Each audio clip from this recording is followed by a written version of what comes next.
All right, friends, just waiting for it to go live, and we're almost live. Welcome back to another live session.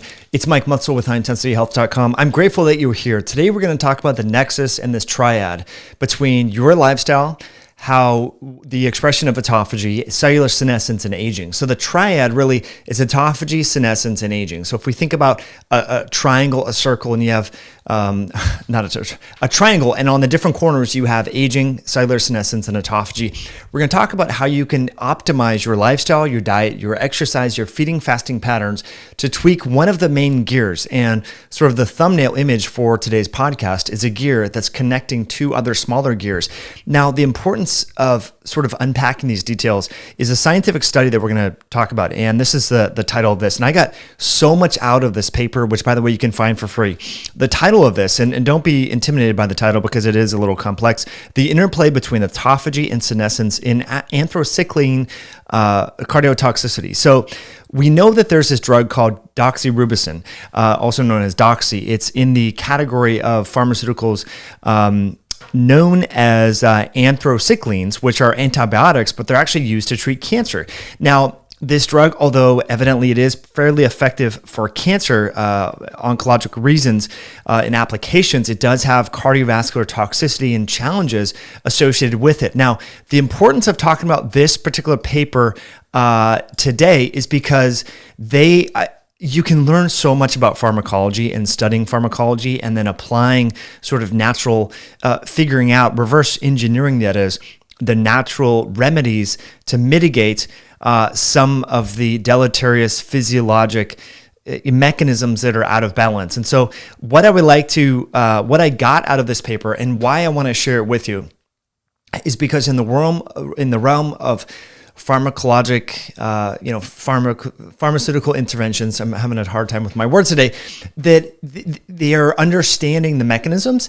And then again, we can look at the pathways in which the unintended harms of one drug is being utilized. And then oftentimes they're using this in animal models to look at the mechanisms that are associated with these unintended harms. Now, as it turns out, this doxorubicin, or also known as doxy, what this drug does, the reason why it causes cardiotoxicity is because it causes challenges within the autophagy-related signaling pathways. And then that upregulates cellular senescence, at least in animal models. And so what these researchers have talked about is ways to circumvent this. Now, again, we're not recommending that you take this drug. We're just trying to connect the dots and the connections between autophagy and cellular senescence. So as we go on throughout this conversation, we're going to talk about senolytics and senomorphics. And these are different ways to affect cellular senescence. And I want to get into all of this and sort of define what cellular senescence is, how it's linked with aging, how it's linked with autophagy, and much more. But I do want to let our new listeners know, hello, it's Mike Mutzel. You're listening to High Intensity Health. I'm grateful that you're here for this live session.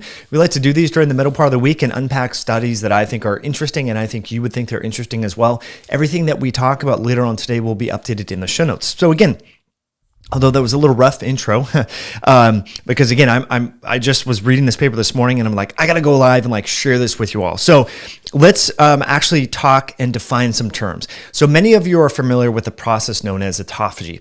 Autophagy is the intracellular cleanup process that your cells utilize to get rid of debris, dysfunctional or deranged or aggregated proteins, misfolded proteins, organelles, for example, in a low energy state, your suboptimal mitochondria in your heart tissue, in your liver tissue, in your muscle tissue, in your brain, the neurons in your brain will undergo mitophagy, which is a sub-specific process.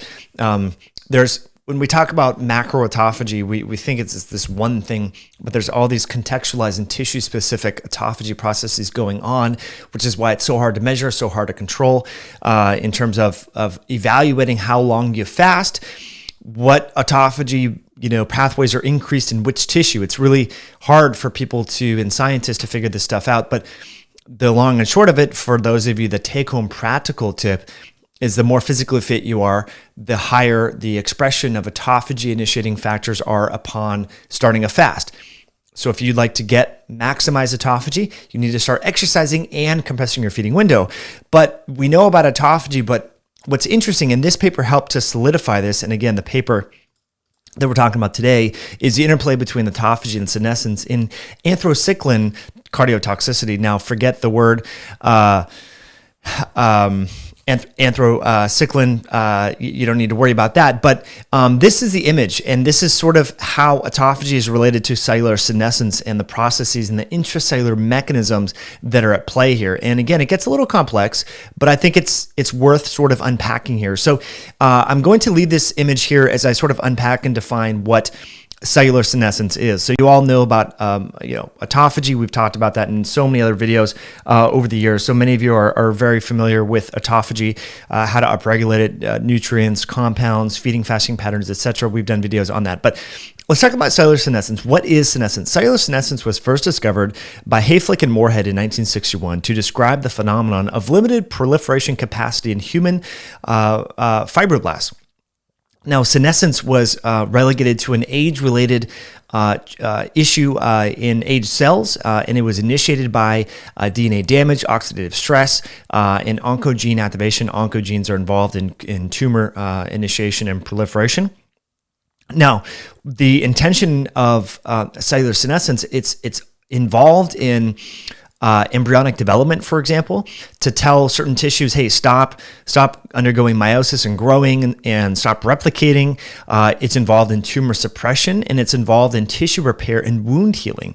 So that's what's interesting. So it's not all bad. Cellular senescence is not all bad. But as this image that I was overlaying here, it is intimately connected to mitochondria to autophagy, because autophagy is intimately important, especially in the tissues in the cells that comprise the tissues of the muscle and the heart. And we'll get into that in just a moment, because mitochondria are really important in the muscle and in the heart. You know that the heart is essentially a muscle. And if we're not cleaning up dysfunctional mitochondria, we get a lot of oxidative stress that can lead to DNA damage and cell membrane damage, and that can trigger the process of cellular senescence. Now, senescence is a problem. So let me continue on here. Especially because of this bystander effect. And so what happens is in post-mitotic cells, these are cells that comprise neurons, that comprise the cells that comprise the muscle cells of the heart, of skeletal muscle. So these are cells that are not actively growing. Now, if we think about the intestinal epithelial cells, and we talked a lot recently about the intestinal epithelial cells and autophagy and intermittent fasting and stem cells. We did a whole video on that. I'll put that in the show notes and link to that. We've went in depth into that. So these are tissues that are constantly replicating, they're regenerating and all of that. But your muscle cells, your cardiomyocytes, they're not really regenerating. They're post-mitotic, as are your neurons. And in these tissues, it turns out that autophagy is really important because, again, if we have dysfunctional or deranged mitochondria that are leaking out oxidative stress and free radicals and causing DNA damage and mitochondrial DNA damage and then initiating this cellular senescence, then what happens is you get this bystander effect, because there's what's called a senescence-associated secretory phenotype, where if we think about like bad juju, bad mojo, sometimes if you're ever in a bad mood or you're around people that are in a bad mood, you're like, dude, I don't want to deal with you right now. Like, I can feel or pick up on your energy. Well, it turns out that senescent cells release, and there's quantifiable intracellular signaling molecules that are released by these cells, and they start to bring down neighboring cells and adjacent cells and start to cause the entire tissue to become dysfunctional. And so this is a key point that we're going to talk about right here.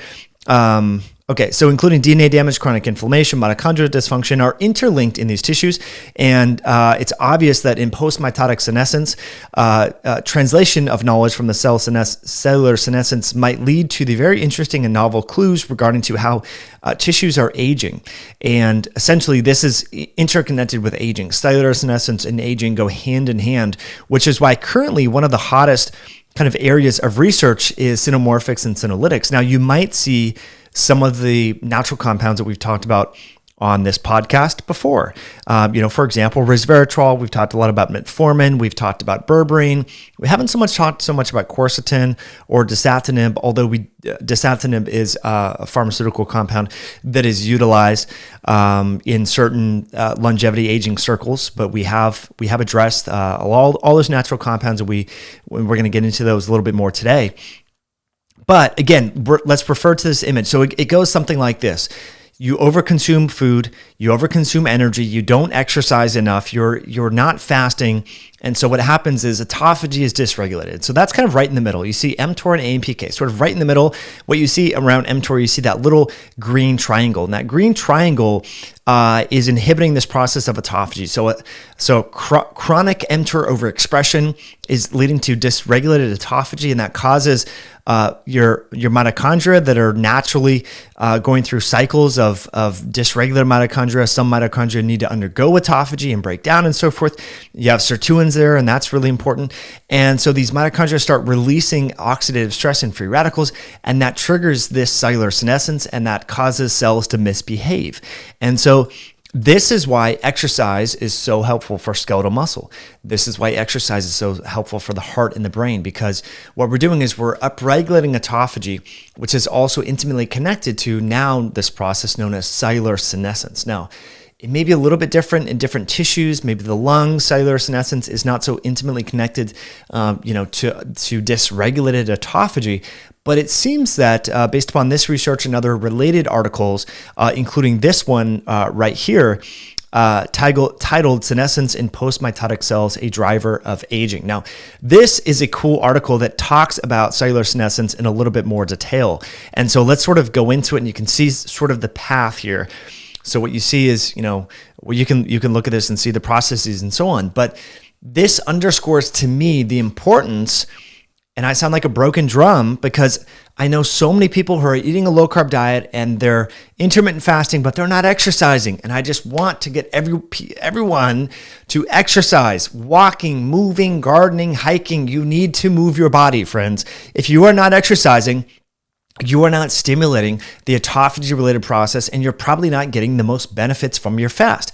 So I know we're talking about complex jargon here, medical terminology and jargon, and I don't want to, lose you in the weeds of complexity. I just want to underscore the importance.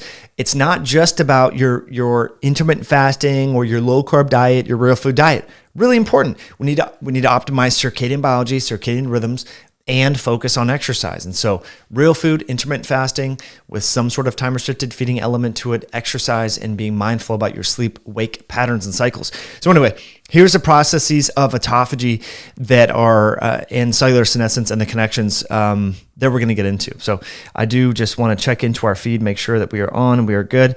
I don't expect a whole bunch of you to be live here with us.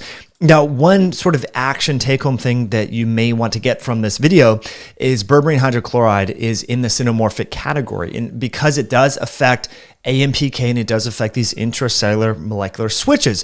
So I like to recommend my clients, especially if they have trouble snacking later in the day or if they have trouble intermittent fasting, you can take 1 to 2 capsules of this berberine hydrochloride with alpha-lipoic acid and biotin. It's a really great berberine combination formula. You can take it in the morning to kickstart your fast, and you can periodically, I don't recommend everyone do it twice a day, but if you want to get the most benefits, or there are some really good research with berberine, you can take it after, before, in the afternoon or before dinner. As well. And so this can help with cravings, it can help kickstart your fast, and it can help stimulate some of these intracellular processes that we're talking about, like stimulating AMPK. That's one of the ways that berberine works right here. And again, here's some of the mechanisms. You can refer to some of this. I didn't really realize that berberine was known to inhibit mTOR. I was unaware of that, but that's some of the research on that. So anyway, I think this stuff is really exciting. I plan to do a different video, after I sort of synthesize this and read some related articles and dive more into the details on this and sort of share this with you. But again, the paper that we're talking about, which is super fascinating, is the interplay between autophagy and senescence in Anthrocycline cardiotoxicity. Now, another article that's worth sort of unpacking. since we're here, is this one that was published last week. Now, this made a lot of sort of airtime in longevity circles. The title of this is Restoration of Energy Homeostasis by Sirtuin-6 Extends Healthy Lifespan. Now, what was unique about this particular article is, at least in animal models, what they did is they overexpressed one of the 7 different sirtuins. And we know that these are these NAD-dependent enzymes. So this is sort of all the buzz in NMN and NR and fasting and exercise. There's a lot of interest in overexpressing sirtuins. Remember when resveratrol first came out on the market, it was the big to-do. Well, part of that is by upregulating sirtuins, and it turns out that the sirtuin-6 is really kind of like the most important, at least per some of these animal model studies. I would like to spend a little bit of time on this because I think what gets lost in the weeds, especially when we talk about ketogenic diets, is the importance of gluconeogenesis, because gluconeogenesis can come, as you look right here, you have glycerol and you have lactate. And so we know that when we're fasting, gluconeogenesis provides about, especially in the first probably 36 hours of your fast, a lot of energy, especially for your brain and other tissues. About 60% of your energy comes from gluconeogenesis broken down from lactate, and also glycerol from breaking down triglycerides. So what you see here is SIRT6 on the left, and you see these adipocytes, or these fat cells, and you see HSL for hormone-sensitive lipase, and that's essentially the enzyme that is upregulated in the fasted state that is liberating triglycerides, which store these little, free fatty acids. And those free fatty acids can be broken down through the process of beta oxidation to create glycerol. Glycerol can then be utilized to actually go into the Krebs cycle in the liver, to make glucose and cellular energy. And so it's important to understand that gluconeogenesis is not always bad. I remember, when I first started going to ketogenic diet conferences in 2016, I heard so many people talk about how protein is bad, it's gluconeogenic, these gluconeogenic amino acids like leucine and, glutamine and all that, they're so problematic. But it turns out that actually when you fast, guess what? You increase gluconeogenesis. When you're in a ketogenic state, you increase gluconeogenesis. So it's not bad. And it turns out much of the processes that are involved in taking those stored fats from your fat tissue, converting them into glycerol, and then utilizing that in the form of cellular energy and so forth, are mediated by this sirtuin called sirtuin-6. And so we don't want to be so scared of gluconeogenesis and all of that. So this was an article. I'll put it in the show notes. Again, Restoration of Energy Homeostasis by Sirtuin-6 Extends Healthy Lifespan. This is just in animals at this particular time, but I thought this was an interesting article, and it was published in Nature Communications. Always great information. Whew. All right, let's get into it, friends. Max says, did you go to McDonald's today? No, I did not. I know I got a lot of crap for posting that video, but I just, we see so many irrational people out in the world, and I had to share that with you guys. So sorry for maybe offending some of you, but I think most of you thought it was funny. Andrea says, I work out at 7 in the morning and my eating window is 12 to 6 p.m. Is it okay for muscle building if I wait 4 hours? You know what, Andreas, I don't know if you're a male or a female.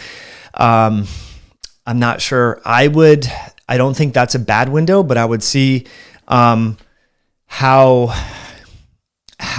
is it working for you so far? If it's not, then maybe you want to eat a little bit earlier. When I'm actually actively trying to build muscle, I want to eat after I work out, in the hour after working out. So give that a try.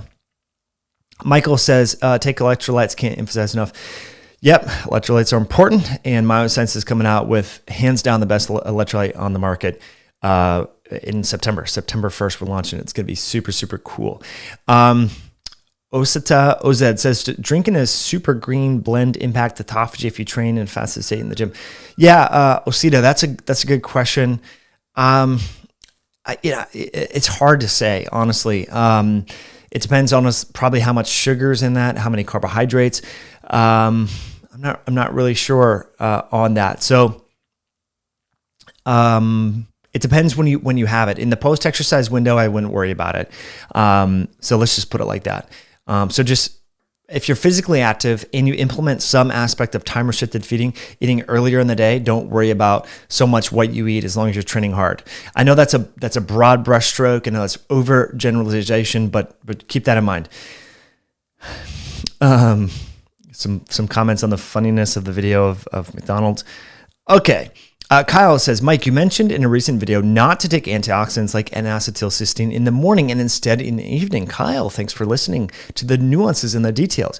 Can you expand in more detail on why and what that is affecting? Well, that might be affecting the mitochondria. So again, this is a study, and I don't want to extrapolate too much from animal model studies, but studies in animal models have found that taking antioxidants during the wake cycle, the daytime, at least in animals, perturbed metabolism. And this might be why, honestly, we see so much conflicting data when it comes to traditional antioxidants, vitamin C, vitamin E, things like that, because when they're dosed from a circadian rhythm standpoint, they might just be better taken in the evening or before bed. Or later in the day. So that's based on circadian rhythm biology and animal model studies. That's why, and I wrote about this extensively in the book Belly Fat Effect. Now, truth be told, I haven't been following that specific aspect of research in a few years, but I will do some digging and follow up and read the referenced articles that I referenced in the book and talk more about that. So thanks for that great question, Kyle, and I will follow up with that. Okay, Seb says, hey, all, any opinions on Accutane? I can't find any videos on it.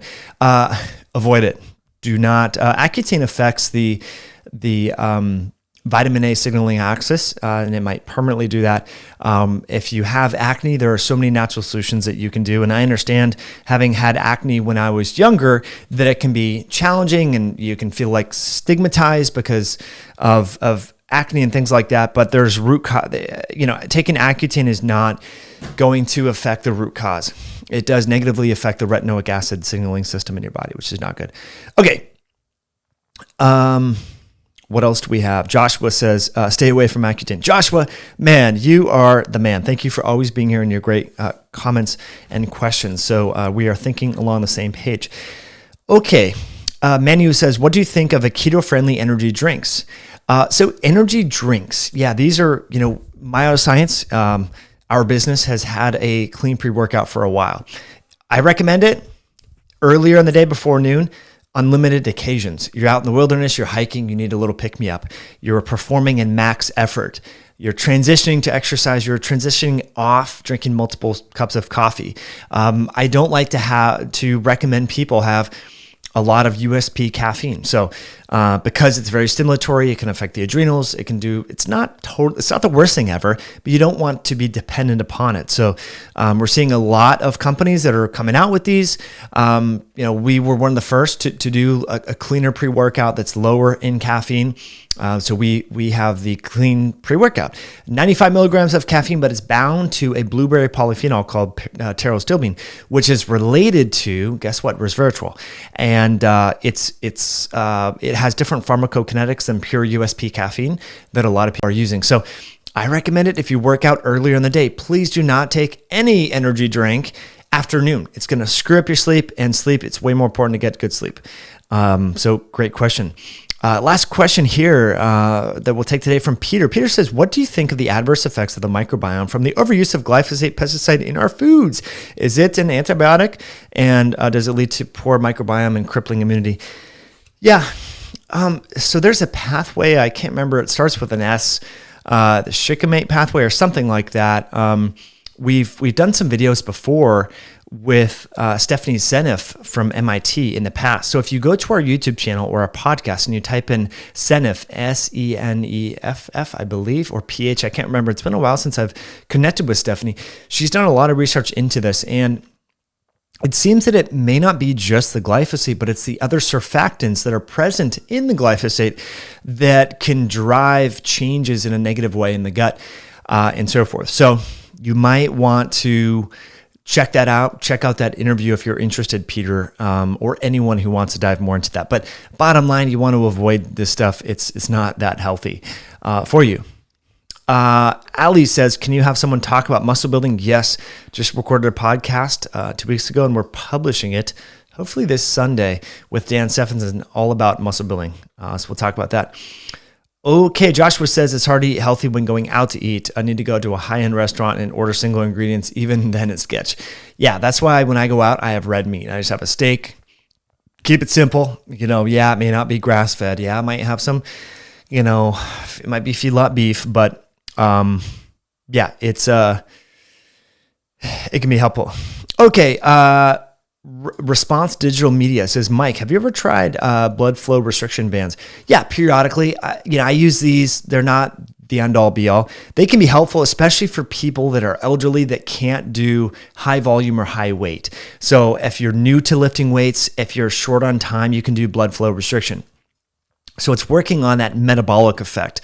Now, there's like mechanical overload. There's the neurology of exercise. There's so many different facets to hypertrophy and muscle building. Just the mechanics of the blood flow restriction, for everyday training. Like sometimes it's good when I do arms, if I do biceps or triceps, but how do you do blood flow restriction on your glutes? How do you do it on your lats? How do you do it on your pecs? You really can't. So you can do it on your legs. You can do it on your arms. It's okay periodically, but it's not something that like I would do. Is it going to be the silver bullet? No. Look at Lee Haney. Look at some of the old bodybuilders, Arnold. They built great physiques without any of this stuff. Now, some of them were enhanced with testosterone and Dianabol and Decadurabolin and all of this stuff, but you do not need blood flow restriction, but you can benefit from that periodically. Okay, last question here. There's a question on neutrophils that I can't really find. Stas says, hey, Mike, can you comment on low neutrophils, implication and how to increase it? Yeah, so it could just be that the ratio of your neutrophils to lymphocytes could be off. It could be chronic inflammation. You might want to look at mold or environmental toxicity. It's hard to say what's low. Now, some people just have aberrations in their labs. My liver enzymes have always just ran just a little bit high in the 27 to 29. I don't drink a lot. I don't have a lot of heavy metal. They've always been that way. So there's just sometimes, and I've found this with clients, my dad has a biomarker that's not pathologic, but he just has this one biomarker and it's just a little off. And I looked through his labs and it's been that way for years.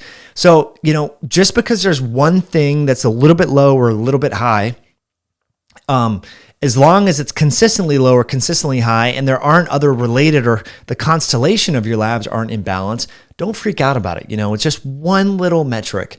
So now that doesn't mean that it's not important, but you can lose sleep trying to figure out, this one little biomarker and realize that clinically it may not be all that important. Okay, dokes. Laura says, any thoughts on fueling for endurance events like an Ironman for 10-hour workouts and so forth? Yeah. So check out the podcast that I did with Peter Defty, D-E-F-T-Y, Peter Defty. We talked all about endurance training. Check that out on our website, highintensityhealth.com. You can check that out. So friends, as we part ways today, I do want to thank you for being here. If you would like to kickstart your fast, or if you want to curb your cravings, if you want to get into supporting your body's autophagy process, check out our berberine combination. I'll put that in the show notes below. This can be very helpful for starting your fast. It can be helpful in the evening if you have cravings for sugar, carbohydrates, things like that. It helps to really curb those cravings. And as long as you don't take this before exercise, there's really no sort of downside or challenges. People don't have a lot of side effects here. Now, I don't recommend it before exercise, taking berberine, because it might affect performance. It's not going to cause you to like faint or anything like that. It's just like you might get more because it does affect AMPK in the mitochondria, and it's just not really recommended before exercise, but you can take it to kickstart your fast, or you can take it in the evening time, especially if you have cravings for carbohydrates. So links will be below. That's over at myoscience.com. Thanks for being here, friends. Again, the article that we talked about today that I would encourage you to read, it was really, really good, is the interplay between autophagy, senescence, and Anthrocycline cardiotoxicity. I know it sounds complex, but there's some cool images here that you can check out. Okay. We are going to part ways, friends. Have an awesome rest of your day. Thank you for being here. Thanks for hitting that like button. Thank you for subscribing. We will catch you all on a future video down the road. Bye now.